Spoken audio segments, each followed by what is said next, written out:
नमस्कार साथियों, मेरा नाम है मनीष भारती और आप देख रहे हैं संस्कृति आईएएस यूट्यूब चैनल। साथियों, आज का जो हमारा विषय वस्तु है वह प्रवासी श्रमिक से संबंधित है और यह आपका सामाजिक न्याय का जो खंड है, सोशल जस्टिस का, वहां से जाकर के जुड़ेगा। इसके अलावा इस पर ऐसे बहुत अच्छा एक टॉपिक ये बन सकता है, तो इसको हम बहुत विस्तार से देखेंगे। दरअसल CSDS जो संस्था है उसने एक अभी सर्वे किया है। उस सर्वे के आधार पर कुछ प्रश्न किए गए हैं और वह जो सर्वे है वह दिल्ली को ध्यान में रख करके किया गया है और दिल्ली में जो प्रवासी श्रमिक आते हैं उस पर यह आधारित है। तो क्या क्या यहाँ पर रिजल्ट निकल के बाहर आता है, मलिन बस्ती का क्या यहाँ हालात हैं, पलायन की क्या स्थिति है, दिल्ली में किन राज्यों से सबसे अधिक पलायन करके लोग आते हैं, इन सभी चीज़ों पर हम विस्तार से बातचीत करने वाले हैं। यह जो आप तो आज का पूरा लेक्चर सुनेंगे, इसके लिए आप क्या कीजिए, पेन और एक कॉपी लेकर के बैठिए या जो सोशल जस्टिस का आपका नोट्स होगा उसे लेकर के बैठिए, क्योंकि इसमें बहुत सारे आज जो है फैक्ट होने वाला है, आंकड़े होने वाले हैं और यह आंकड़े जो आप मेंस का जब आंसर लिखेंगे उसमें जब आप इसका इस्तेमाल करेंगे तो आपका आंसर बहुत हेल्दी हो जाएगा, उसका वेटेज बढ़ जाएगा। ठीक है, तो इसके साथ ही इसकी शुरुआत करते हैं और उससे पहले एक सूचना है और सूचना यह है कि संस्कृति आईएएस बीपीएससी का फाउंडेशन बैच जारी कर रही है। 15 अक्टूबर 2023 से यह ऑनलाइन माध्यम में उपलब्ध होगा। 25,000 इसकी फी रखी गई है, जिसे आप इंस्टॉलमेंट में भी पे कर सकते हैं। कोर्स की वैधता की बात करूं तो 500 से अधिक घंटों की कक्षाएं होगी। इसके अलावा जिस दिन भी आप नामांकन ले लेंगे उसके 1 साल बाद तक आप इसे असीमित बार देख सकते हैं। नियमित 2 क्लास टेस्ट होगा। इसके अलावा आपको जिस भी विषय या खंड की पढ़ाई करा दी जाएगी उसका आपको प्रिंटेड नोट्स दे दिया जाएगा ताकि आप उससे रिवीजन कर सके। इस विषय में विशेष जानकारी के लिए दिए गए नंबर पे आप कांटेक्ट कर सकते हैं या संस्कृति आईएएस के वेबसाइट को विजिट करके आप विस्तृत जानकारी लेकर के अपना नामांकन सुनिश्चित करवा सकते हैं। चलिए अब आगे बढ़ते हैं और मुद्दे की तरफ आते हैं। चर्चा में यह बिंदु क्यों आज है, इंडियन एक्सप्रेस ने इसे बहुत अच्छे से कवर किया है, तो आप आज के लिए यह भी कर सकते हैं कि इंडियन एक्सप्रेस का देखेंगे पेज नंबर 6 पे जाकर के एक बॉक्स में बहुत अच्छे से सभी डिटेल्स को एक पेज में दिया है। तो आप यह भी कर सकते हैं आज के लिए कि उस न्यूज़ पेपर के इंडियन एक्सप्रेस का पेज नंबर 6 का जो ये पूरा न्यूज़ है उसको कट करके अपने नोट में पेस्ट कर सकते हैं, या इसके अलावा भी मैं आपको एक्सप्लेन करूंगा ही, तो जहां जहां आपको जरूरी लगे कि यह जानकारी आपके लिए जरूरी हो सकता है आपके आंसर राइटिंग के लिए, तो इसको जरूर आप इस्तेमाल में लाइए। यहाँ पर देखिए टॉपिक सबसे पहले समझ लीजिए, who are Delhi's migrant workers. तो सबसे पहली बात जो की गई है, प्रश्न उठाया गया है कि दिल्ली में जो प्रवासी श्रमिक हैं वह कौन है। पहली बात यहां पर यही की गई है और ध्यान रखना है यह पूरा जो सर्वे है वह दिल्ली को लेकर के किया गया है। ठीक है, यहां पर 2-3 चीजें क्लियर हम करते चलेंगे सबसे पहले, ताकि हमें पता चल जाए कि जो सैंपल साइज लिया गया है किसी भी सर्वे का, जब सर्वे होता है तो सैंपल साइज फिक्स करते हैं, लोकेशन फिक्स किया जाता है और इन्हीं आधारों पर कुछ प्रश्न पूछे जाते हैं। उन प्रश्नों के आधार पे फिर विश्लेषण, उस डेटा का एनालिसिस किया जाता है और तब फाइनल जो है आउटपुट दिया जाता है। तो यही सब कुछ यहाँ होता हुआ दिखेगा। 70% फ्रॉम बिहार एंड यूपी। तो यहाँ पर पहला प्रश्न क्या है कि दिल्ली में जो प्रवासी श्रमिक रह रहे हैं वह कौन है। सामने यहां आता है कि 70% जो प्रवासी श्रमिक हैं वह बिहार या उत्तर प्रदेश राज्य से आए हैं। तो देखिए साथ में जवाब भी छोटा सा आपको यहां पर मिलता चलता है। Earn under arrest 20,000 a month. जो ये प्रवासी श्रमिक हैं, यह जो है इनकी आमदनी की बात करूं अगर मासिक रूप से तो 20,000 से भी कम बताया गया है। हम डिटेल से इस पर चर्चा करेंगे, यानी कि 20,000 से अगर कम है तो जाहिर सी बात है बहुत बेहतर स्थिति देखेंगे तो नहीं नजर आएगा। यहाँ पर लोक नीति CSDS स्टडी सोच, तो CSDS ने क्या रिपोर्ट में किया है, इसका उद्देश्य क्या है, इन सभी चीजों पर अब हम बहुत विस्तार से बातचीत करने वाले हैं। प्रमुख बिंदु सबसे पहले समझ लेते हैं। Centre for the study of developing societies यानी कि CSDS द्वारा इसका पूरा सर्वेक्षण किया गया है। सर्वेक्षण का उद्देश्य क्या रखा गया था, तो घरेलू प्रवासियों से दूरस्थ मतदान के प्रस्ताव के बारे में जानना। इस चीज को सबसे पहले अच्छे से समझ लीजिए। उद्देश्य इसका है कि जो घरेलू प्रवासी हैं, प्रवास कई तरह के हो सकते हैं, जिसमें अगर 2 मुख्य बातें करूं तो एक हो सकता है कि आप एक देश से दूसरे देश चले जाएं, जैसे कि केरल का कोई व्यक्ति है और वह मिडिल ईस्ट जाकर के काम कर रहा है। ठीक है, तो एक देश से आप दूसरे देश गए। ठीक है, दूसरा प्रवास क्या हो सकता है कि आप देश के अंतर्गत ही, आप भारत में ही रहे और भारत में एक राज्य से दूसरे राज्य में चले जाएं। बिहार के व्यक्ति हैं काम करने के लिए वो महाराष्ट्र चले जाएं, ठीक है, या यूपी के व्यक्ति हैं काम करने के लिए वो गुजरात के सूरत चले जाएं। तो एक क्या हुआ, ये घरेलू प्रवास के संदर्भ में ये बातें आ जाएगी। तो घरेलू प्रवासियों से दूरस्थ मतदान की बात की जाएगी। मान लीजिए उनका वोटर आईडी कार्ड जो है वह बिहार का बना हुआ है, बिहार के आरा डिस्ट्रिक्ट का वोटर आईडी कार्ड बना हुआ है और वह दिल्ली में रह रहे हैं, नॉर्थ वेस्ट दिल्ली में। तो अब यहाँ पर यह प्रश्न उठता है कि जब भी मान लीजिए अभी 6 महीने बाद तो लोकसभा का चुनाव होने वाला है, आम चुनाव, तो उस आम चुनाव में यदि वो दिल्ली में रहते हैं तो वो वोट कहां पर देंगे, क्योंकि उनका वोटर आईडी कहां का है, बिहार के आरा डिस्ट्रिक्ट का। तो तरह तरह की व्यवहारिक समस्याएं जो है इसको लेकर के आती रहती है। इन्हीं चीजों को ध्यान में रखते हुए CSDS ने ये सर्वे किया था और इसके लिए फिर बहुत तरह के प्रश्न बनाए थे, उसके आधार पर बहुत सारी चीजें जो है आउटपुट बाहर निकला है। तो यहाँ पर इन चीजों के बारे में जानना जो एक है इनका उद्देश्य था, इस पर हम डिटेल से बात करेंगे कि वह क्या आउटपुट निकला है। अब महत्वपूर्ण तथ्य सबसे पहले समझ लीजिए, यहां पर जो इन्होंने आधार बनाया था, चूंकि सेंसस को आधार निश्चित तौर पर आप बनाएंगे, मैंने पहले कहा कि सैंपल साइज डिफाइन करना पड़ेगा, आप सेंसस को आधार बनाएंगे। तो इन्होंने जो सेंसस को आधार बनाया था, आप जानते हैं कि देश में हर 10 साल पे जनगणना होता है, ठीक है।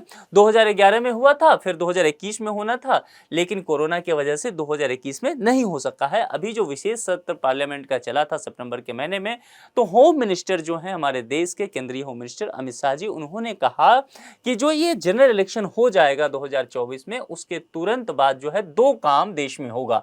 एक कौन सा काम होगा, परिसीमन का, और दूसरा काम कौन सा होगा, सेंसस का, यानी कि जनगणना कराया जाएगा, तब उसके नए आंकड़े जारी किए जाएंगे। तो अभी जो है 2021 का सेंसस नहीं हुआ है, इसीलिए पिछला सेंसस जो है 2011 वाला, तो 2011 के जनगणना को आधार बनाया गया है। ये इतना क्लियर हो गया। उसके बाद दिल्ली के अंतर्गत मामला रखा गया है। अंतर राज्य प्रवासियों के सबसे अधिक अनुपात वाले राज्यों में से एक दिल्ली भी आता है, यानी कि दिल्ली में ऐसा माना जाता है कि प्रवासियों की संख्या जिन राज्यों में सबसे अधिक हो सकता है उसमें से एक दिल्ली भी है। कहीं कहीं यह आंकड़ा आपको महाराष्ट्र में भी दिखेगा, ध्यान रखना है, क्योंकि आंकड़ा जो लिया गया है 2011 के जनगणना का लिया गया है। बहुत सारे रिपोर्ट जो हो जाते हैं वह तत्काल जो आंकड़े, अनुमानित आंकड़े होते हैं, उसके आधार पर वो सैंपल ले लेते हैं। तो कई जगह आपको दिखेगा कि देश में जिस राज्य में सबसे अधिक प्रवासी श्रमिक होते हैं या प्रवासी लोग जाते हैं वह महाराष्ट्र है। किसी किसी सर्वे में आपको दिल्ली भी दिखेगा, तो चौंकने की बात नहीं है, वह आंकड़ों का थोड़ा सा खेल है। मान लेते हैं कि दिल्ली जो है उन राज्यों में है जहां पर सबसे अधिक प्रवासी जाते हैं, ठीक है। यानी कि यह अंतर राज्य की बात कर रहा हूं, भारत के अंतर की बात कर रहा हूं। भारत में अंतर राज्य प्रवास में सबसे अधिक योगदान जो है वह उत्तर प्रदेश का होता है, और उत्तर प्रदेश का कितना होता है, 83 लाख, 83 लाख जो प्रवासी हैं वह उत्तर प्रदेश से देश के विभिन्न भाग में जाते हैं, और बिहार से 63 लाख प्रवासियों का यहां पर योगदान होता है प्रवास में, भारत के अलग अलग राज्य में जाने के लिए। देखिए यहां पर दिल्ली की बात मैं कर रहा हूं, तो यहाँ बिहार से सबसे अधिक कहाँ से लोग जा रहे हैं, यूपी से, और फिर दूसरे नंबर पर बिहार आता है। जब मैं आगे चर्चा करूंगा तो तीसरे नंबर पर यहाँ पर वेस्ट बंगाल नजर आएगा। उसके बाद देखिए दिल्ली से सटा हुआ हरियाणा है, तो जाहिर सी बात है हरियाणा से भी प्रवासी वहां जाएंगे। उसके बाद राजस्थान है, राजस्थान से भी तकरीबन 6.6% प्रवासी जो दिल्ली में आते हैं, उसका टोटल आंकड़ा जो है 6.6% वह राजस्थान से जा रहा है। पिछले कुछ दिनों में देखा गया है कि राजस्थान से प्रवासियों की संख्या दिल्ली में लगातार बढ़ती जा रही है। हम इन चीजों पर चर्चा करेंगे कि इसके पीछे की वजह क्या हो सकती है, तो यह आंकड़ा आपको देखने को मिलेगा। इसके अलावा अगर आप देखें तो यहाँ पर हिमाचल हो गया, उत्तराखंड हो गया, यह राज्य भी दिल्ली से सटा हुआ है, इसीलिए दिल्ली में यहाँ पर संभव है कि प्रवासियों की संख्या इन राज्यों से बढ़ सकती है। चलिए मामला हो गया। यहाँ पर बिहार का मैंने बता दिया कि दूसरे नंबर पर पड़ता है यदि दिल्ली के संदर्भ में देखें, और उत्तर प्रदेश के संदर्भ में देखें तो उत्तर प्रदेश पहले नंबर पर पड़ता है दिल्ली प्रवास के मामले में, और पूरे देश के मामले में भी यही दोनों स्टेट जो है वो यूपी नंबर 1 पे है 83 लाख के साथ, और बिहार जो है 63 लाख के साथ दूसरे नंबर पे है। ये मामला क्लियर हो गया। क्यों इन दोनों राज्यों से प्रवासी दूसरे राज्य में जाते हैं, इस पर हम चर्चा कर लेंगे। चलिए आगे बढ़ते हैं और अब सर्वेक्षण को देखते हैं कि क्या क्या आंकड़े रखे गए हैं, क्या क्या प्रश्न किया गया है। पिछला जो मैंने कुछ चीजें आप बताया था यह आपके नोट करने के लिए है, इन चीजों को आप नोट कर सकते हैं। अब यहां से आप जो है पूरी तरह से तैयार हो जाइए कि क्या आउटपुट आएगा, और जब आप आंसर राइटिंग कर रहे होंगे तो बहुत सारे डेटा जो है आपके लिए यूजफुल होने वाला है।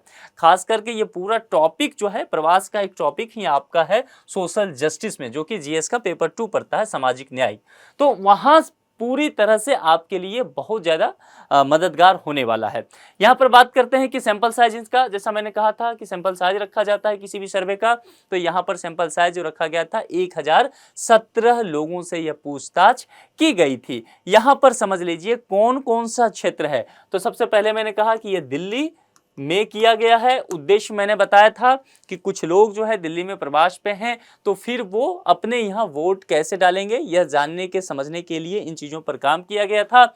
दिल्ली के किस क्षेत्र में सर्वेक्षण किया गया यह जानना बहुत जरूरी है, क्योंकि कोई भी सर्वे होता है उसके सैंपल साइज को छोटा किया जाता है, ठीक है, ताकि वहां पर स्टडी करना आसान हो सके। तो दिल्ली में देखिए यहाँ पर क्या किया गया, स्लम क्लस्टर्स जो है उस जगह को लिया गया, जैसे आप मलिन बस्ती कहते हैं, ठीक है, तो मलिन बस्ती में यह सर्वे किया गया है। और फिर अनऑथराइज्ड कॉलोनीज बहुत सारे दिल्ली में है, जैसे कि मान लीजिए आप मुखर्जी नगर में अभी रहते हैं, तो मुखर्जी नगर में आप जाएंगे पीछे तो गोपालपुर विलेज है, उसके बीच में कुछ जगह आपको दिख जाएगा जहां पर स्लम एरिया है, ऑथराइज्ड नहीं है गवर्नमेंट के द्वारा, लेकिन लोग उस झुग्गी में आकर के रहने लगे हैं। प्रवास से लोग आए और वहां पर अपना छोटा मोटा मकान बना के लिए या झुग्गी झोपड़ी बना करके रहने लग गए, ठीक है, तो इन्हीं लोगों पर स्टडी की गई है। और आप देखेंगे दिल्ली में इस तरह की झुग्गी झोपड़ी आपको बहुत अधिक तादाद में देखने को मिलेगा, इसीलिए इस पर नजर जो है CSDS का गया और उसने इस पे काम किया है, ठीक है। अब यहां पर चलते हैं आगे, जेंडर की लेकर के बात करते हैं। इस सर्वे में क्या मामला उभर के आया जेंडर को लेकर के, देखिए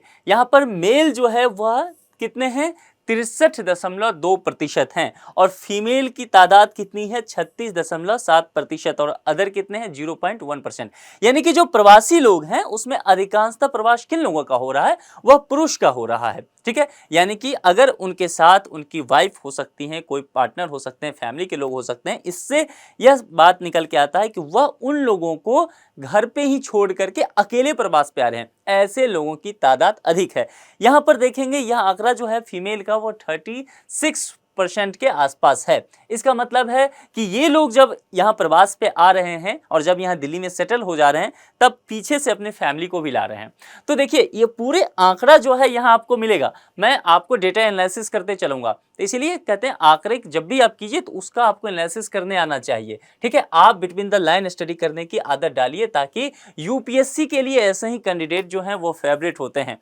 यहाँ पर आप फिर समझते हैं, which state are you a registered voter of, आप किस स्टेट के, किस राज्य के रजिस्टर्ड वोटर हैं, पंजीकृत वोटर हैं। तो यहाँ पर जो प्रवासी हैं उनसे पूछा गया है, और प्रवासी कौन, जो मलिन बस्ती में रहते हैं, अनऑथराइज्ड कॉलोनी में रहते हैं, उनकी बात सिर्फ की गई है, यहाँ ध्यान रखना है। तो दिल्ली में के जो है उन्होंने बताया कि वो जो है 58% जो है वह दिल्ली के रजिस्टर्ड हैं, और होम स्टेट के लिए बताया कि 22% हैं। अब यहाँ एक बात समझिए, यानी कि बहुत सारे मजदूर जो है, लोग जो हैं प्रवास से आए मलिन बस्ती में, अनऑथराइज्ड कॉलोनी में, और यहाँ का फिर वोटर आईडी उन्होंने ले लिया है, यानी कि अब वो दिल्ली के पंजीकृत मतदाता बन चुके हैं। ये बात यहाँ से क्लियर हो रहा है। लेकिन 22% लोग अभी भी उनमें से हैं जिनका कहना है कि वो अपने होम स्टेट के ही पंजीकृत मतदाता हैं, यानी कि यूपी के, बिहार के, हरियाणा के, राजस्थान के, जहां से भी उनका नेटिव स्टेट है। यहाँ पर बहुत सारे ऐसे लोग हैं जो कह रहे हैं कि वो पंजीकृत मतदाता अभी हैं ही नहीं, और ऐसे लोगों की संख्या जो है वह काफी अधिक है, और वह 9% का आंकड़ा है। यह अपने आप में बहुत चिंताजनक है, भारत सरकार के लिए भी और चुनाव आयोग के लिए भी। इसीलिए अब जब इस तरह का आंकड़ा आप देखिए, यह चुनाव आयोग की कहीं चर्चा नहीं की गई है, लेकिन आपको समझ जाना है कि चुनाव आयोग को जरूरत है कि वह जागरूकता फैलाए, यहाँ पर लोगों के लिए काम करे, जो पंजीकृत मतदाता नहीं हैं उनका पंजीयन करवाएं। तो यहाँ पर चुनाव आयोग के लिए एक पॉइंट जो है यहाँ पर आपसे जुड़ता हुआ नजर आएगा, आप इसे नोट कर लीजिए। Both Delhi and home state के 7.5% जो है पंजीकृत मतदाता हैं, जो कि दिल्ली आए तो दिल्ली के भी वोटर बन गए और उनका अपना होम स्टेट में है भी। अब देखिए यहाँ पर ये 2 जगह के पंजीकृत मतदाता हैं, क्या इससे व्यवहारिक समस्या शुरू नहीं हो जाएगी चुनाव में? ये निश्चित तौर पर होगा, तो इस पर भी आपकी नज़र जानी चाहिए। और बहुत सारे लोगों ने यह जानकारी देने से अपने आप को बचाया है, वह 3.5% लोग हैं। फिर उनसे पूछा गया कि भाई आप क्या शादीशुदा हैं? उनमें से 81.9%, 81.9% लोगों ने कहा कि जी हाँ मैं मैरिड हूं, और 17.7 लोगों ने कहा कि अभी यह मौका नहीं लगा है, मतलब उनका विवाह नहीं हुआ है, और 4% लोगों ने इस पर जवाब देने से परहेज किया है। उन्होंने कहा कि हम अपनी निजता का सम्मान करेंगे, हम आपको नहीं बताएंगे कि हम शादीशुदा हैं या नहीं हैं। ठीक है, अब आगे बढ़ते हैं। अब देखा गया कि ये जो, जैसा कि मैंने बताया कि तकरीबन 1000 के लोग जो जिनका सैंपल साइज लिया गया, उनका एज भी पता किया गया कि किस एज ग्रुप के वो लोग हैं। देखिए, तो यहाँ पर 25 तक के जो हैं वह 20% हैं, और सबसे ज्यादा देखेंगे तो 26 से 35 का जो एज ग्रुप है वह 28.2% है। यानी कि युवा लोग जो हैं, इस वर्ग के लोग, उनका पलायन सबसे अधिक हो रहा है। इस बात को समझना है। 2-3 बातें यहाँ देखिए। जो मैरिड लोग हैं उनका पलायन बहुत हुआ है, वो पलायन करके आए हैं, उसमें 81.9% है। अपने आप में आंकड़ा बहुत ज्यादा है। यानी कि उन राज्यों से जो लोग आए हैं, उनकी शादी हुई, विवाह हो चुका है, अब आर्थिक तंगी आई होगी या जो भी सामाजिक पारिवारिक स्थिति आया होगा, अब उनको बेहतर रोजगार की तलाश में संभव है अपने घर से निकल करके दिल्ली आना पड़ा। ठीक है, तो ये आंकड़े जब इस तरह से आप देखें ना, तो उसको आप सही से उसका विश्लेषण कर लें, तभी वो आंकड़े आपके लिए फायदेमंद हो सकता है। नहीं तो वो आंकड़ा सिर्फ गणित के कुछ अंक आपके लिए रह जाएगा, आप उसका इस्तेमाल नहीं कर पाएंगे। ठीक है, तो यहां जैसा आपने देखा कि 26 से 35 के एज ग्रुप के जो लोग हैं, उनकी तादाद जो है वो 28.2% है। इसका तात्पर्य यह है कि इस एज ग्रुप में करियर बनाने का जो प्रेशर होता है वह युवा पर अधिक होता है कि आप सही जगह पर नौकरी कीजिए, करियर बनाइए, ताकि घर परिवार अच्छा कर सकें, ये सब। तो ये क्या करते हैं, प्रवास कर गए। जो स्थानीय राज्य था वहां पर इनको रोजगार के अवसर अच्छे नहीं मिले, इन्होंने देखा कि चलो दिल्ली चलते हैं, और ये यहां पर आ गए। 36 से 45 में देखेंगे तो 22.4%, यानी कि इस तीन को मिला दीजिए तो 20, 28 और 22, अच्छा खासा तादाद जो है वह युवाओं का इस खंड में आपको नजर आएगा। और 46 से 55 की देखेंगे तो 17.2% है, और 56 और उससे अधिक उम्र की अगर प्रवास देखेंगे तो 12.2% है। यहां से क्या समझ में आता है, अब कोई व्यक्ति 55-56 साल में दिल्ली आ रहा है प्रवास करके, वो भी मलिन बस्ती और अनऑथराइज्ड कॉलोनी में है, जिनकी आर्थिक आमदनी भी कम है। इसका मतलब क्या है कि इनके जो बाल बच्चे आए होंगे पहले, वो अब सेटल हो चुके हैं, तो इन्होंने गांव से अपने बुजुर्ग माता पिता को भी बुलवा लिया होगा कि आप भी यहाँ पर पहुंच जाइए, और ये दिल्ली आ गए। तो इस तरह से ही आंकड़ों को आपको देखना है। अच्छा, यहां पर कास्ट ग्रुप भी तय किया गया। यह देखा गया, CSDS ने यह जानना चाहा कि हम यह भी समझे, चूंकि भारतीय समाज की एक विशेषता के रूप में जाति आती है। जाति जान जाने से बहुत चीजों को समझ में भारत में आ जाता है कि आर्थिक स्थिति क्या हो सकती है, सामाजिक स्थिति क्या हो सकती है, राजनीतिक स्थिति क्या हो सकती है, शैक्षणिक स्थिति क्या हो सकती है, इन सब चीजों के प्रति क्या झुकाव होगा, ये समझ में आ जाता है। इसलिए कास्ट के बारे में भी जानकारी लिया गया, और SC के बारे में जाना गया कि यह 22.3% है। ST यानी कि शेड्यूल्ड ट्राइब के बारे में केवल 1% है, हम इस पर चर्चा करेंगे। और OBC अदर बैकवर्ड क्लास जो है वह 24.8% है। जनरल और अदर की बात करें तो यह 31.4% है। और डिड नॉट टेल में 20.6% हैं, जिन लोगों ने कहा कि हम अपनी जाति को आपको नहीं बताने जा रहे हैं, ऐसे लोगों की संख्या 20% है। अब यहां पर अब आंकड़े पर ध्यान दीजिए। जैसा कि मैंने आपको कहा कि ST, सबसे पहले हम ST का ले लेते हैं। ST जो है वह 1% ही केवल है। आप पहले सोचिएगा, ठीक है, 10 सेकेंड सोच लीजिए। ST की बात करेंगे, SC OBC की बात करेंगे।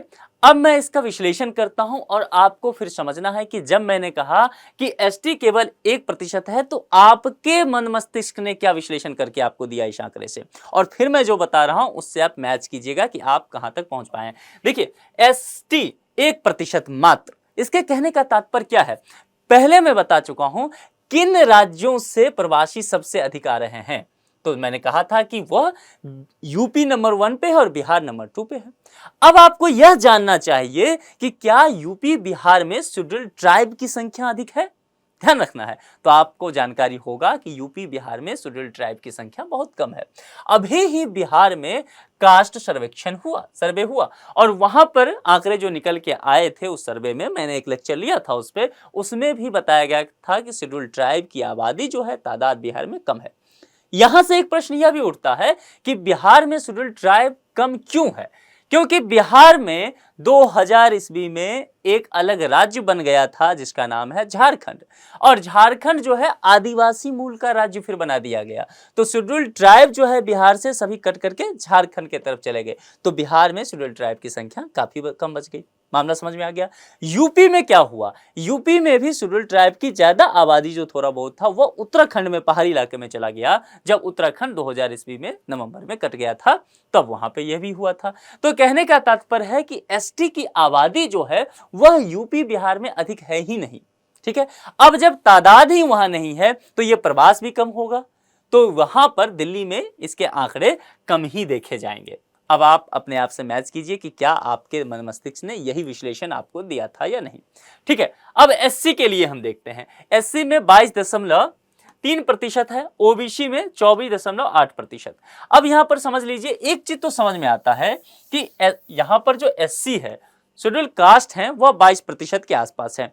यानी कि यहां पर यह समझना होगा कि इनकी जो है आर्थिक स्थिति बहुत अच्छी समाज में सामाजिक स्थिति नहीं है, ये पलायन करके आ रहे हैं रोजगार के अवसर के लिए, यह समझ में आता है। लेकिन यहां पर दो चीजें समझिए, ओबीसी और जेंडर एंड अदर्स। ठीक है, अब यहां पर समझना है, ओबीसी में भी क्रीमी लेयर की बात की गई है, आरक्षण वाला मामला आप जानते हैं, और जनरल। अब यूपी बिहार का जो यह आबादी होता है, जनरल हो गया या ओबीसी हो गया, इनकी स्थिति अच्छी मानी जाने लगी है यूपी बिहार में। यानी कि अगर एससी की तुलना में जब भी अध्ययन कीजिए, अगर कास्ट का ही, रिलीजन का ही, तो कैसे सापेक्षता के आधार पे तुलनात्मक दृष्टिकोण से करना होगा ना। तो अगर हम इसकी तुलना यहां से करते हैं तो इनकी अपेक्षा इनकी स्थिति यूपी बिहार में बेहतर है। इनके पास संसाधन है, जमीन जायदाद है, ठीक है। लेकिन इसके बावजूद भी यह आबादी देखेंगे बहुत बड़े तादाद में प्रवास के लिए मजबूर हुआ है। और सबसे बड़ा चौंकाने वाला आंकड़ा जो है वह जनरल का है। जनरल वर्ग के पास जमीन जायदाद अच्छा माना जाता है यूपी बिहार में, लेकिन इनका प्रवास भी दिल्ली के तरफ हुआ है, और इनका प्रवास 31% हुआ है, जो कि सबसे अधिक है। यहां पर यह समझना है और ध्यान रखना है, यह जो 31% है, ये किस एज ग्रुप का है, तो इसमें सबसे ज्यादा एज ग्रुप, जैसा मैंने बताया कि 20-25 साल तक या 26 से 35, 36 से 45 इनकी तादाद है। यानी कि इस राज्य के युवा वर्ग सबसे अधिक पलायन करके आ रहे हैं। युवा वर्ग जब भी पलायन करेगा तो किस चीज के लिए पलायन करेगा, मैंने कहा उनको रोजगार चाहिए, यह समय अपना करियर बनाने का होता है, इसलिए रोजगार के लिए वो सबसे अधिक पलायन किए होंगे। ठीक है, अब मैंने इस तरह से एनालिसिस किया है, आप सोचिए क्या आप इस तरह से एनालिसिस कर पा रहे थे? नहीं, तो फिर क्या करना पड़ेगा, डिफरेंट मैगजीन्स को और न्यूज़पेपर में आर्टिकल्स वगैरह आते रहते हैं, उसको पढ़िए, ताकि आपका ज्ञान जो है लगातार पढ़ने से समृद्ध होगा। कहते हैं कि पढ़ते पढ़ते ही पढ़ना आता है और लिखते लिखते ही लिखना आता है, तो धीरे धीरे ये हो जाएगा। अब यहाँ पर चलते हैं हम इनकम को लेकर के। सबसे बड़ी बात जो है कि पैसा की बात की जाए कि आर्थिक स्थिति कैसी है, तो मंथली फैमिली इनकम की बात की गई है। यहाँ पर ध्यान देना है, एक व्यक्ति की इनकम की बात नहीं की गई है, यह पूरे परिवार की मासिक आमदनी कितनी है इसको लेकर के यहां पर चर्चा किया गया है। परिवार की बात कर रहा हूं। अब यहां पर समझ लीजिए, देखिए केवल 10,000 तक जो परिवार कमा रहे हैं उनकी तादाद देखिए तो 39% है। 39% ऐसे परिवार हैं जिनकी आमदनी केवल 10,000 है। और यह कहां का है, किसी गांव की स्थिति है? नहीं, दिल्ली की स्थिति है। दिल्ली में कोई रह करके, कोई एक व्यक्ति नहीं, पूरा परिवार केवल 10,000 रुपया की आमदनी पाल पाता है, तो समझ लीजिए कि उसकी दैनिक स्थिति कितनी खराब हो सकती है, जीवन शैली कितना खराब हो सकता है। और यह जो तादाद है वह 2-4% का नहीं, 39% का आंकड़ा आया है, इसीलिए अपने आप में बेहद चौंकाने वाला मामला है। अब यहां पर 10,000 से 20,000 तक की स्थिति देखेंगे तो यह भी 39% के आसपास जाता है, 39.4%। और यह भी आप देखेंगे 20,000 की रकम भी तो बहुत अच्छी नहीं हुई। और ये तब जबकि पारिवारिक आय की बात की जा रही है। 20,000 से 30,000 पे 11.4%, और 30,000 से ऊपर की बात करें तो केवल 10.1% है। ये सभी पारिवारिक आय हैं। यहां पर एजुकेशन लेवल की बात करते हैं, शिक्षा के स्तर की बात करते हैं। चलिए इस आंकड़े को अभी मत देखिए, आप इधर से नजर हटा लीजिए। आपको पहले सोचना है, और सोचना क्या है कि मलिन बस्ती का सर्वे किया गया है, अनऑथराइज्ड कॉलोनी का सर्वे किया गया है। तो खुद सोचिए कि क्या इन बस्तियों में जो रहने वाले लोग हैं उनकी आर्थिक स्थिति अच्छी होगी? नहीं होगी, हमने देख भी लिया, पाया कि नहीं है। तो अब सोचना है क्या इनका शैक्षणिक स्थिति अच्छा होगा?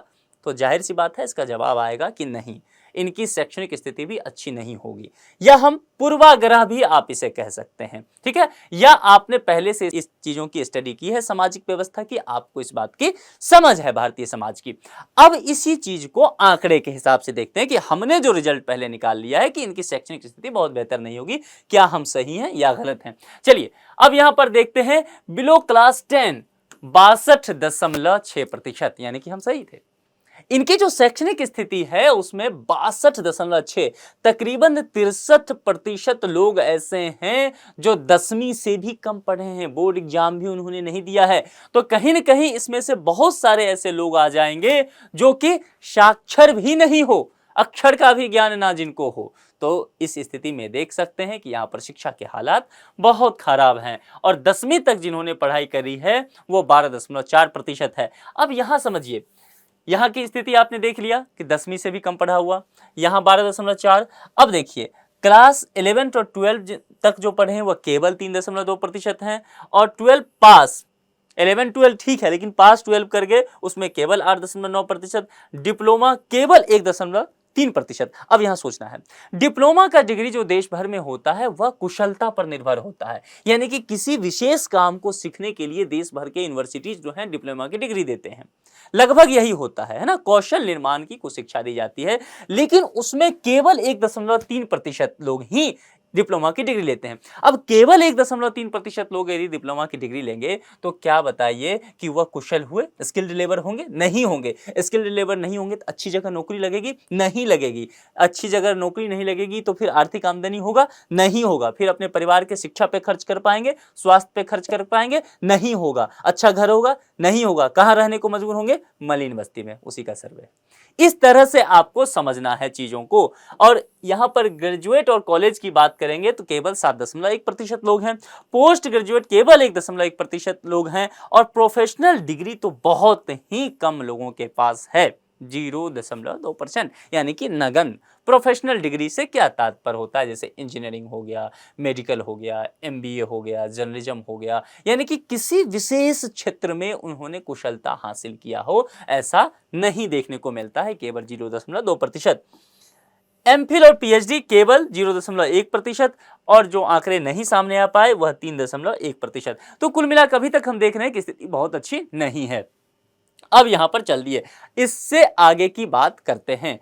Have you benefited from welfare schemes run by the Delhi government, यानी कि दिल्ली सरकार के द्वारा जो कल्याणकारी योजनाओं को चलाया जा रहा है, क्या आप उसके लाभार्थी हैं या नहीं? तो लोगों ने कहा हाँ जी हम लाभार्थी हैं, उसमें 31.2% लोगों ने सर हिलाया कि हाँ, और यहां पर 56.1% लोगों ने कहा नहीं हम इसके लाभार्थी नहीं हैं।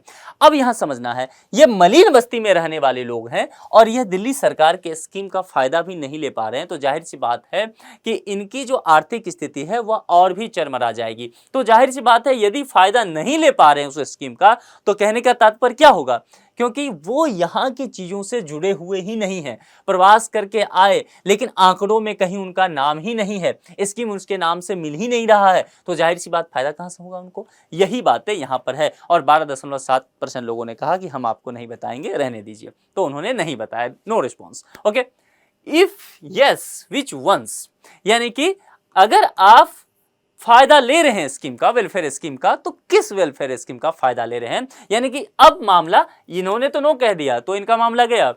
31.2% लोगों ने कहा जी हाँ मैं वेलफेयर स्कीम का फायदा ले रहा हूं। तो क्या क्या वेलफेयर स्कीम दिल्ली सरकार का फायदा ले रहे हैं, सब कैटेगराइज कर दिया। अब इस पर देखते हैं। इन्होंने कहा कि देखिए इलेक्ट्रिसिटी सब्सिडी मिलता है, और इलेक्ट्रिसिटी सब्सिडी सबसे अधिक लोग ले रहे हैं, तकरीबन 60% लोग जो हैं, यानी कि 59.4% लोग हैं, वह बिजली का जो सब्सिडी मिलता है दिल्ली सरकार के द्वारा वह ले रहे हैं। फ्री राशन 40.3% आपको दिखेगा। हेल्थ केयर या दिल्ली सरकार ने मोहल्ला क्लिनिक योजना जो चलाया उसके तहत 20% लाभार्थी हो रहे हैं। वाटर के लिए यानी कि पानी पेयजल की बात की जा रही है 27.3%। फ्री बस, आप जानते हैं दिल्ली में महिलाओं के लिए फ्री बस चलता है। फ्री बस ट्रैवल फॉर वुमेन 13%।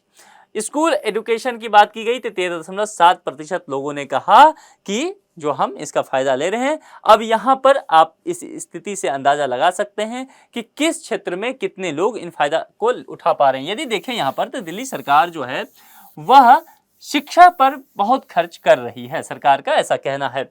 लेकिन इसके बावजूद जो मरीन बस्ती में रहने वाले लोग हैं वह केवल 13.7% ही स्कूल में रजिस्टर्ड हो रहे हैं। तो जाहिर सी बात है सरकार को यहाँ क्या करना चाहिए, जागरूकता बढ़ाना चाहिए, मरीन बस्ती में उनके वॉलेंटियर्स को भेजना चाहिए ताकि वहाँ से पंजीयन करवा सके बच्चों को स्कूल में, ताकि उसका फायदा मिल सके। यहाँ पर मोहल्ला क्लिनिक की बहुत बात दिल्ली सरकार कहती है, लेकिन फायदे में केवल 20% लोग दिखते हैं। तो जाहिर सी बात है बहुत सारे लोग इस स्कीम का फायदा नहीं ले पा रहे हैं। शायद जानकारी नहीं होगा, जागरूकता नहीं होगा, या फिर कुछ ऐसे कागजात के काम होंगे जो इस योजना को लाभ लेने से उन्हें वंचित कर रहा है। तो सरकार को आगे बढ़ के इसके लिए सोचना भी पड़ेगा। अब चलते हैं मामला उससे आगे अगले प्रश्न की तरफ। Are you from Delhi? क्या आप दिल्ली से हैं? प्रवासियों से पूछा गया है। तो उसमें से 18.8% लोगों ने कहा जी हां और 81.2% लोगों ने कहा जी नहीं। तो अधिक तादाद बाहर की है। अब इससे देखते हैं कि दिल्ली में कहां से। If not, where are you from originally? यदि आप दिल्ली के प्रवासी नहीं हैं, दिल्ली के अंतर्गत नहीं हैं, तो भैया कहां से हैं यह भी बता दीजिए। अब मामला भारत के स्तर पर हम देखेंगे। तो जैसा कि मैंने पहले कहा कि उत्तर प्रदेश एक बड़ा राज्य है, तो उत्तर प्रदेश से सबसे अधिक प्रवासी पाए जा रहे हैं और वह है 50.5%। अब आप समझ रहे हैं प्रवासियों की जो संख्या नहीं में 81% आया था, उसमें से अकेले 50% से अधिक प्रवासी उत्तर प्रदेश से हैं और उसके बाद जहां जहां यूपी है वहां वहां बिहार है। दोनों एकदम कदम ताल मिलाकर साथ चलता है। कहीं भी आंकड़े आप देखेंगे, मतलब मैं जनरली कह रहा हूं, ऐसा हमेशा नहीं होगा, लेकिन मान के चलिए कि 90% चीज़ों में ऐसा हो जाएगा। ये अच्छा और बुरा कर्म एक ही साथ करते हैं दोनों स्टेट। तो अगर यूपी की आप बात करेंगे तो यूपी अगर मान लीजिए प्रवासी में नंबर 1 है तो नंबर 2 पे कौन होगा? एकदम मान के चलिए बिहार होगा। देखिए यहाँ पर ढूंढिए, और बिहार मिला 21.8%। तो 50 के बाद बिहार मिला। आप कहेंगे बिहार की संख्या बहुत कम है जी, यहाँ तो 50% है, यहाँ 21% है। इसका कारण क्या है कि यूपी की तादाद बहुत बड़ी है। अगर बिहार की आबादी ले तो 12 करोड़ के आसपास, ये मैं बता रहा हूँ 2011 के सेंसस के अकॉर्डिंग, चूंकि 2011 का सेंसस इसमें लिया गया है। तो उसमें क्या होगा, आप देखेंगे 12 करोड़ है और यूपी के तादाद देखेंगे तो तकरीबन जो है वो 25 करोड़ के आसपास पहुंच चुका है। तो इस स्थिति में बड़ी तादाद जो है यहाँ पर उत्तर प्रदेश का देखने को मिलेगा। दूसरी एक बात यह भी है कि यूपी के अधिकांशतः लोग दिल्ली की तरफ मूव करते हैं प्रवास के लिए, जबकि बिहार के लोग जो है दूसरे जगह पर भी मूव करते हैं। कैसे? तो मैं आपको एक मैप से बता देता हूँ। वो इंडिया वाला मैप कहाँ था, ये वाला मैप देखिए, दोनों जगह के लोकेशन को देखिए, चीजें समझ में आ जाएगी। उत्तर प्रदेश के लोग हैं, इनका मूव दिल्ली की तरफ होगा, लेकिन बिहार के लोकेशन को देखिए यहाँ पर। तो बिहार के लोग क्या कहाँ मूव कर सकते हैं? एक तो दिल्ली की तरफ ये चल पड़े, उत्तर प्रदेश के पीछे पीछे। दूसरा किधर जाते हैं? ये बंगाल के तरफ जाते हैं।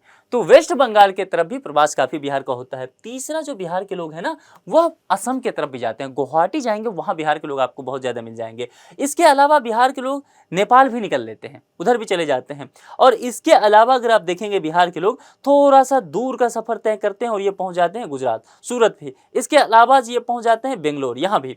तो इसके वजह से क्या होता है कि बिहार में जो प्रवास की स्थिति है उसमें काफी विविधता आपको देखने को मिलता है। वो कई स्टेट में चले जाते हैं और उत्तर प्रदेश की अधिक जो प्रवास होता है वह दिल्ली की तरफ हो जाता है। इसीलिए यहां पर आंकड़े आपको इस तरह से देखने को मिल रहा है कि उत्तर प्रदेश का जो है आपको 50.5% दिखेगा और बिहार का 21.8% दिखेगा। ठीक है, हाउ लॉन्ग। दूसरा स्टेट देख लीजिए, हरियाणा यहां पर कितना प्रवास में है? 3.2% पे है।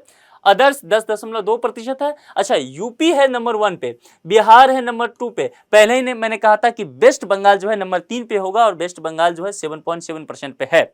और उसके बाद राजस्थान, मैंने कहा था शुरुआत में ही कि राजस्थान के तरफ से प्रवास अब दिल्ली में ज्यादा देखा जा रहा है और वह 6.6% है। तो यहां पर इस चीज को भी आपको देख के चलना है। अब इनसे पूछा गया कि how long have you been living in Delhi? आप दिल्ली में पिछले कितने सालों से रह रहे हैं, कितने समय से रह रहे हैं? तो जो लोग थे कि इन्होंने कहा कि मोर देन 10 ईयर्स, ऐसे लोगों की संख्या कितनी है, तो वह 45.5% है। और कुछ लोगों ने कहा कि सिंस बर्थ, यानी कि मैं अपने जन्मजात समय से ही, मेरा जन्म ही दिल्ली में हुआ है, ऐसे लोगों की तादाद जो है 28.7% रहा है। लेस देन 10 ईयर्स जो है वह 25.3% रहा है। कुछ लोगों ने कहा हम नहीं बताते आपको हम कहाँ से हैं क्या है, ऐसे लोगों की तादाद जो है 0.4% रहा है। सर्वे में ऐसे लोग होते हैं जो बोलने से बचते हैं, वो चाहते हैं कि उनकी निजता गोपनीयता बरकरार रखे। Why did you shift in Delhi? यहाँ जो प्रश्न है यही सबसे इंपॉर्टेंट है कि भैया दिल्ली आए तो आए क्यों,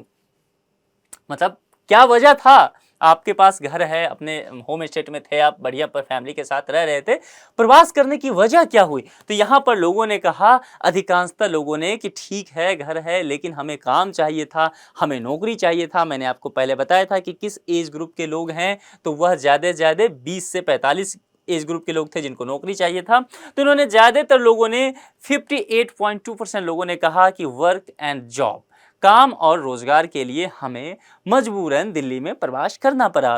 फैमिली शिफ्टेड 18.3%, 18% लोगों ने कहा कि मेरा परिवार ही जो है दिल्ली में शिफ्ट हो गया तो मुझे भी आना पड़ा। और बहुत सारे लोगों ने कहा कि भाई हमारी शादी हो गई जिस वजह से हमें दिल्ली आना पड़ा। जैसे मान लीजिए कोई लड़का दिल्ली का रह रहा हो, वो जैसे कि मान लीजिए मुखर्जी नगर में प्रिपरेशन करने सब लोग आए, और कोई लड़का हो जो दिल्ली का हो, कोई लड़की बिहार से आई हो, यूपी से आई हो, और उनको प्रेम हो गया हो दिल्ली के लड़के से ही, अब वो विवाह कर लेंगे, तो विवाह करके फिर वो दिल्ली में ही शिफ्ट हो जाते हैं। ठीक है, कई बार लड़के भी ऐसा हो सकते हैं कि दिल्ली की किसी लड़की से प्रेम में हो गया और फिर वो सोचे होंगे कि चलो यहीं माहौल ठीक है, यहीं रह लेते हैं, बिहार वापस क्या जाएंगे, अब तो वो दिल्ली ही रह जाएंगे।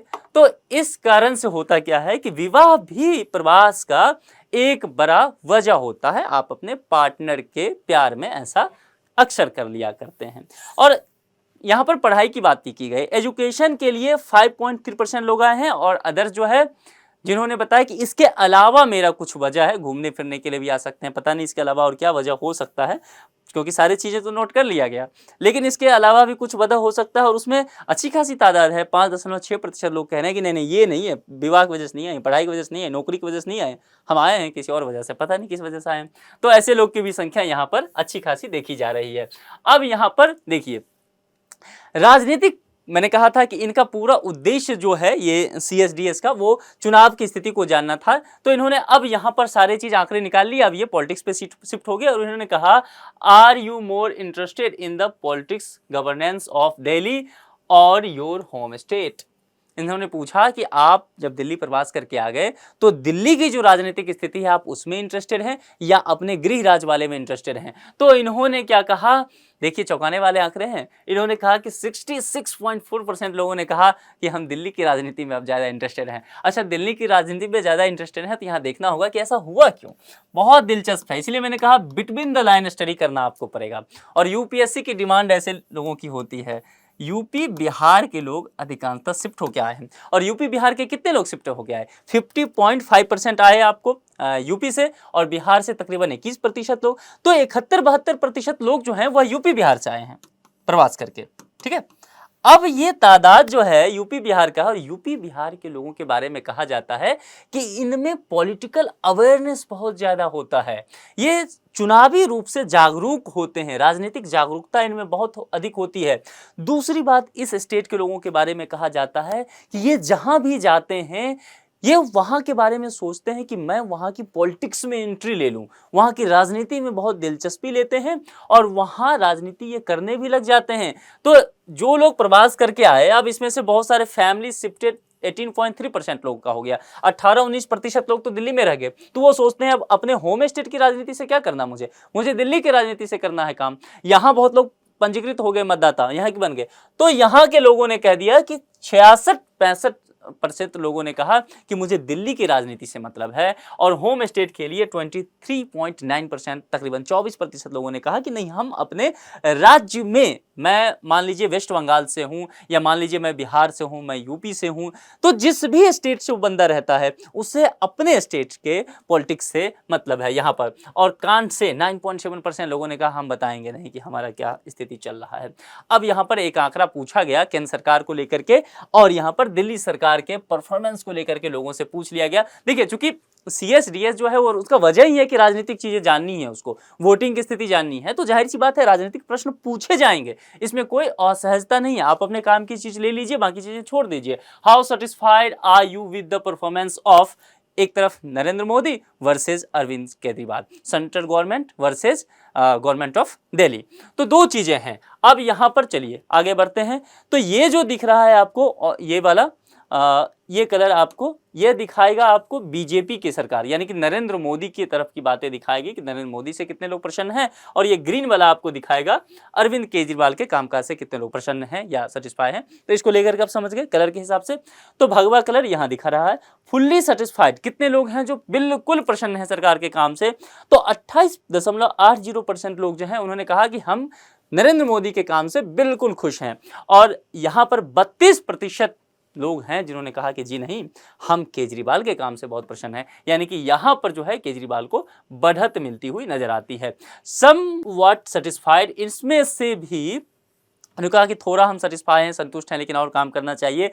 इसमें जो है यहां पर देखेंगे सेंट्रल गवर्नमेंट से सेटिस्फाइड कितने लोग हैं, 23%। वहीं दिल्ली की सरकार से जो लोग प्रसन्न हैं वह तकरीबन 29% है। तो यहां भी आम आदमी पार्टी को बढ़त मिलता हुआ नजर आ जाएगा। और यहां पर बहुत सारे लोग हैं उनको कुछ डिससेटिस्फाइड हैं, उनको पूरी तरह से संतुष्टि नहीं है, नाराजगी है, तो वह तकरीबन दोनों से है, वह 11% के आसपास का मामला है। फुल्ली डिससेटिस्फाइड, एकदम बिल्कुल बेकार काम कर रही है गवर्नमेंट, ऐसे टाइप के कुछ लोग होते हैं ना, तो उसमें जो है 27% लोग जो हैं, 27.60% लोग जो हैं वह केंद्र सरकार के बारे में कह रहे हैं कि हम केंद्र सरकार के काम से पूरी तरह से नाराज हैं, अच्छा काम नहीं कर रही है। वहीं 16.20% लोग कह रहे हैं आम आदमी पार्टी के बारे में, अरविंद केजरीवाल जी के बारे में, कि इनकी सरकार जो है बिल्कुल अच्छा काम नहीं कर रही है, हम इनसे बिल्कुल भी खुश नहीं हैं। और यहाँ पर वही हम नहीं बताएंगे वाले मूड वाले लोग जो हैं, उसमें से 8% लोग जो हैं वो नरेंद्र मोदी से सेंट्रल गवर्नमेंट के बारे में ऐसा कह रहे हैं, और दिल्ली गवर्नमेंट के बारे में 10.70% लोग यह बात कर रहे हैं। तो यहाँ पर जो है राजनीतिक दिलचस्पी की बात आप समझ गए होंगे। अब यहाँ शहरों में प्रवास के नुकसान को हमारे लिए समझना बहुत जरूरी है। सारे डेटा हमने देख लिया, CSDS के जो प्रमुख डेटा था। अब हम यहाँ पहुंचते हैं कि शहरों में यदि प्रवास होता है तो उस प्रवास का नुकसान क्या हो सकता है। देखिए, किसी भी शहर में बड़ी तादाद में अगर प्रवास होने लगेगा, जैसा कि दिल्ली में होने लगा, जैसा कि महाराष्ट्र में होने लगा, तो उस शहर में क्या होगा, अनियमित प्रवास के वजह से भीड़ भाड़ बहुत ज्यादा हो जाएगा, जैसे कि दिल्ली में हुआ है। मलिन बस्तियों का निर्माण शुरू हो जाएगा, जनसंख्या में अचानक से बहुत वृद्धि देखी जाएगी, संसाधन तो कम है ही। तो भाई जब संसाधन कम है, जनसंख्या अचानक से बढ़ी है, फिर जो है नीति निर्माण कैसे होगा, और फिर इस स्थिति में क्या होगा, शहर का सामाजिक और भौतिक बुनियादी ढांचा जो है उसमें प्रभाव पड़ेगा, उस पर प्रतिकूल प्रभाव पड़ेगा। अब रहने के लिए मकान जो है वह 2 करोड़ लोगों के लिए बनाया गया है दिल्ली में, और 5 करोड़ लोग शान से रह रहे हैं। तो जाहिर सी बात है मलिन बस्तियों का निर्माण होना लाजमी हो जाएगा, वहां की सामाजिक व्यवस्था भी निश्चित तौर पर बदल जाएगी।